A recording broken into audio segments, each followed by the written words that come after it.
Alors j'ai pris des documents à la Bibliothèque nationale à Paris, des témoignages des conquérants de l'époque, des conquérants français. D'abord, des extraits du bréviaire que l'on avait remis aux officiers et soldats qui s'en allaient en Afrique. Cela s'appelait « Aperçu historique, statistique et topographique sur l'état d'Alger ».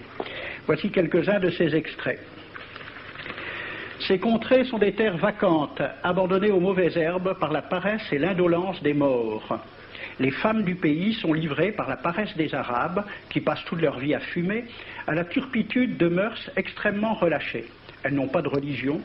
Beaucoup doutent qu'elles aient une âme immortelle et croient qu'elles ne sont faites que pour la reproduction. Le climat aidant, les femmes sont nécessairement disposées au plaisir. Alors, allez-y, des terres vacantes et des femmes consentantes qui n'attendent que les soldats français.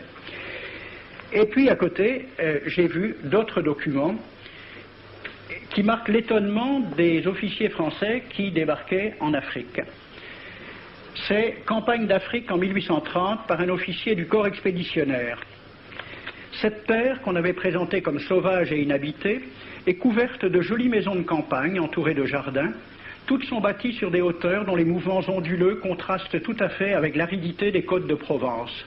La végétation y est superbe, et partout des sources et des courants d'eau fécondent la terre. Les fruits y sont en abondance, un grand nombre d'aqueducs amènent les eaux jusqu'à la capitale.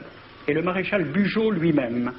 J'ai reconnu que l'Algérie produit beaucoup de grains, une immense quantité de bétail. L'immensité des terrains ensemencés atteste l'existence d'une population beaucoup plus nombreuse qu'on ne le pensait. Le commandant Claude-Antoine Roset, dans Voyage dans la Régence d'Alger en 1833. Presque tous les hommes savent lire et compter. En France, on compte à l'époque 40% d'analphabètes. Ainsi, les soldats qui débarquent sont en général moins instruits que les sauvages qu'ils viennent civiliser.